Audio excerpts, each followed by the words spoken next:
So second article for today's second lecture is scalar and vector potentials. सो बेटा ये तुसीं जानते ही हो कि कर्ल ई जिहड़ा है वो जीरो हुंदा है। कर्ल ई जीरो क्यों हुंदा है? क्योंकि जिहड़ा ई है उन्होंने असीं लिख सकते हैं माइनस डेल ऑफ वी, यानी कि ग्रेडियंट ऑफ वी। और जिहड़ा वी है वो एक स्केलर फंक्शन है जिन्हों कि असीं इलैक्ट्रिक पोटेंशियल नाल जानते हैं। ई जिहड़ा ई नूं तुसीं इस तरह जिहड़ा वा नॉर्मली जिहड़ा तुसीं लिखदे हो, तो वी जिहड़ा है वो तुहाडा एक स्केलर फंक्शन है। और जदों असीं कर्ल निकालांगे, मतलब असीं कर्ल किस तरह निकालांगे, डेल दे नाल क्रॉस प्रोडक्ट करांगे ई दा। तो ई नूं असीं अगर इस तरीके नाल एक्सप्रैस कर सकते हैं तो इत्थे असीं इहनूं लिख सकते हैं ग्रेडियंट ऑफ वी। और ਇਹਦੇ ਨਾਲ ਡੈਲ ਦੇ ਨਾਲ ਜਦੋਂ ਅਸੀਂ ਗ੍ਰੇਡੀਐਂਟ ਨਾਲ ਕ੍ਰੋਸ ਮਤਲਬ ਡੈਲ ਕ੍ਰੋਸ ਡੈਲ ਹੋ ਜਾਂਦਾ ਹੈ ਉਦੋਂ ਉਹ ਚੀਜ਼ ਜਿਹੜੀ ਆ ਉਹ ਜ਼ੀਰੋ ਹੋ ਜਾਂਦੀ ਆ। ਤਾਂ ਇਸ ਤਰੀਕੇ ਨਾਲ ਜਿਹੜਾ ਕਰਲ ਈ ਆ ਉਹ ਸਾਡਾ ਜ਼ੀਰੋ ਹੋ ਜਾਂਦਾ ਹੈ। ਕਿਉਂ ਹੋ ਰਿਹਾ ਹੈ? ਕਿਉਂਕਿ ਈ ਨੂੰ ਅਸੀਂ ਐਕਸਪ੍ਰੈਸ ਕਰ ਸਕਦੇ ਹਾਂ ਮਾਈਨਸ ਡਾਇਵਰਜੈਂਸ ਮਾਈਨਸ ਗ੍ਰੇਡੀਐਂਟ ਆਫ ਵੀ। ਅਸੀਂ ਇਹ ਚੀਜ਼ ਐਕਸਪ੍ਰੈਸ ਕਰ ਸਕਦੇ ਹਾਂ, ਉਸ ਕਾਰਨ ਹੀ ਜਿਹੜਾ ਕਰਲ ਈ ਹੈ ਉਹ ਸਾਡਾ ਜ਼ੀਰੋ ਹੈ। ਬਟ ਜਿਹੜਾ ਕਰਲ ਬੀ ਹੈ ਉਹ ਜ਼ੀਰੋ नहीं हुंदा ना। कर्ल बी की वैल्यू तुसी पढ़ते हो म्यू नॉट जे होंदी है ना। तो म्यू नॉट जे जो जे की वैल्यू जीरो है उदों ही कर्ल बी जीरो है। अदरवाइज बाकी जिन्ने भी सारे केसिस आ उन्होंने सब दे विच कर्ल बी जिहड़ा है वो तुहाडा म्यू नॉट जे ही होएगा, ठीक है। बट एक चीज़ है जिहड़ी बी दे नाल जिहड़ी है हमेशा जीरो है, which is divergence of B is equal to zero. तो डैल दे नाल जिहड़ा दा डॉट प्रोडक्ट है इट इज़ ऑलवेज जीरो। ये असी जिहड़ा वा हुणे प्रूव किया लास्ट आर्टिकल दे विच। तो असी की कर रहे हैं हुण, असी पता कर रहे हैं इस तरह दा ए वैक्टर ए जिन्हों कि असी वैक्टर पोटेंशियल भी बोलांगे। ए नूं असी इस तरीके नाल एक्सप्रैस करना है कि जिहड़ा बी है वो साडा कर्ल ऑफ ए होए, ठीक है। ए असी इस तरीके दा निकालना है कि जिहड़ा बी है उन्होंने असी एक्सप्रैस कर सकीए कर्ल ऑफ ए। क्यों? क्योंकि डेल डॉट बी जिहड़ा हमेशा जीरो है। तो इत्थे जिहड़ा बी है तुसी अगर लगा दोगे तो ये जीरो हो जाऊगा। तो उस टाइम ते जिहड़ा ए है इनू असी बोलते हैं वैक्टर पोटेंशियल। तो असी वैक्टर पोटेंशियल जिहड़ा वा वो असी हुण जिहड़ा वा उहदा डिराइव करन जा रहे हैं। तो उहदे लई असी शुरुआत कर रहे हैं बायो सैविट्स लॉ तो। बायो सैविट्स लॉ दे विच इस तरह है कि अगर साडा करंट एलीमेंट आइडियल है ना, तो पोजीशन वैक्टर आर है। असी पी एक पॉइंट है जिहदे उपर असी मैगनैटिक फील्ड पता करना चाहते हैं इस एलीमेंट के कारण। और पी पॉइंट तो जिहड़ा उस एलीमेंट तक का डिस्टेंस वो आर है, पोजीशन वैक्टर आर है। तो असी डी बी जिहड़ा उहनूं असी इस एक्सप्रैशन नाल लिख सकते हैं mu naught upon 4 pi ideal cross r divided by are square. This r is the unit vector, always remember. तो अगे असी की कर रहे हैं हुण जिहड़ा आई डी एल है, आई डी एल आई नूं असी ए नाल डिवाइड कर रहे हैं, मल्टीप्लाई कर रहे हैं।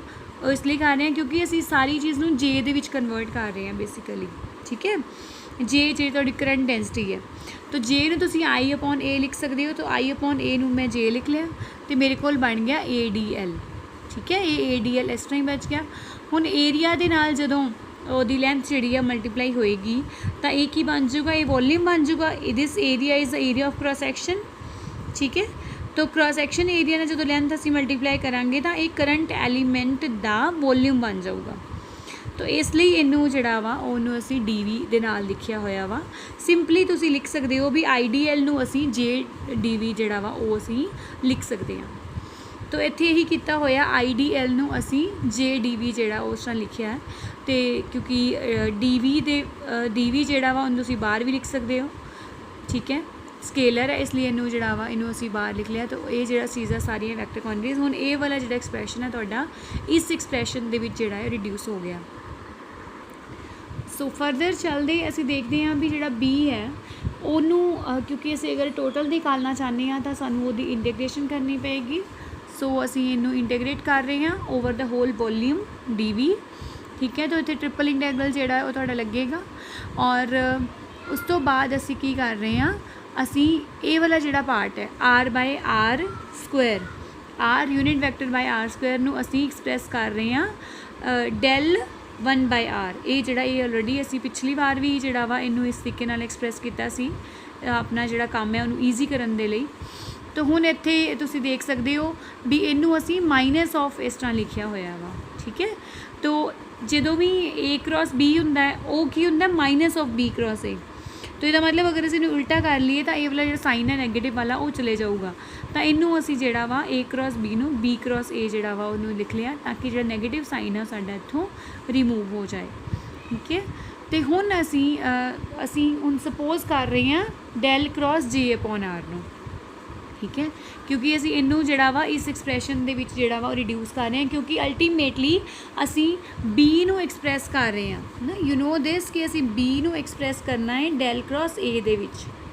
ठीक है, और फिर उत्थों जिहड़ा वा असी ए जिहड़ा वा ए असी निकालना चाहते हैं।